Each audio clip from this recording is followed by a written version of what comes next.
Hello, नमस्ते, सलाम। मैं मुस्कान। स्वागत करते हैं आपका आपके अपने चैनल मुस्कान सिंह रवि की साहित्यिक दुनिया में। आज जो कहानी हम आप सबके लिए लेकर आए हैं वह है तेनालीराम की कहानी, तेनालीराम और नीलकेतु। कहानी शुरू करने से पहले यदि आप मेरे चैनल पर नए हो तो मेरे चैनल को सब्सक्राइब कर लें, बेल आइकन को प्रेस कर लें, जिससे कि मेरे चैनल पर आने वाले वीडियो का नोटिफिकेशन सबसे पहले आपको मिल सके। आइए शुरू करते हैं आज की अपनी कहानी। एक बार राजा कृष्णदेव राय के दरबार में नीलकेतु नाम का एक व्यक्ति आया। नीलकेतु काफी दुबला पतला व्यक्ति था। वो दरबार में पहुंचा और राजा कृष्णदेव राय को बताया कि वो नील देश से आया है और अभी वो विश्व देखने के लिए यात्रा पर निकला है। उसने राजा को यह भी बताया कि सभी जगह घूमने के बाद वो राजा के दरबार में पहुंचा है। यह सुनकर राजा कृष्णदेव राय काफ़ी खुश हुए। फिर राजा ने उसका स्वागत विशेष मेहमान के रूप में किया। राजा द्वारा किए गए सम्मान और सत्कार को देखकर नीलकेतु काफ़ी खुश हुआ। उसने राजा से बोला, महाराज, मैं उस जगह के बारे में जानता हूँ जहाँ कई सारी परियां रहती हैं। मैं अपने जादू से उन्हें बुला भी सकता हूँ। यह सुनकर राजा कृष्णदेव राय काफ़ी खुश हुए और बोले, अच्छा, तो इसके लिए मुझे क्या करना होगा? यह सुनकर नीलकेतु ने राजा को रात में तालाब के पास आने को कहा और बोला कि वो परियों को मनोरंजन और नृत्य के लिए बुला सकता है।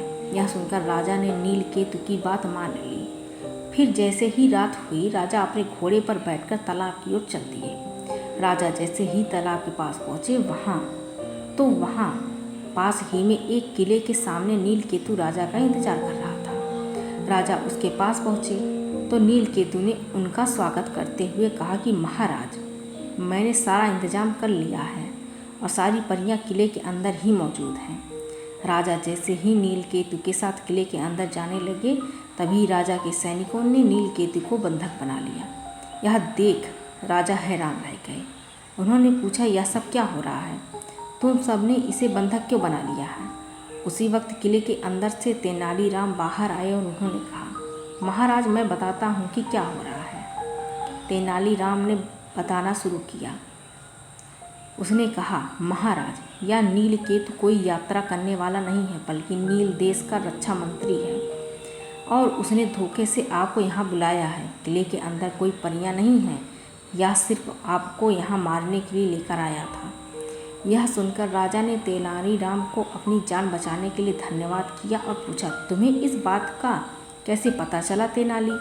फिर तेनाली ने कहा कि महाराज, पहले ही दिन जब वो दरबार में आया था उसी दिन मुझे इस पर शक हो गया था।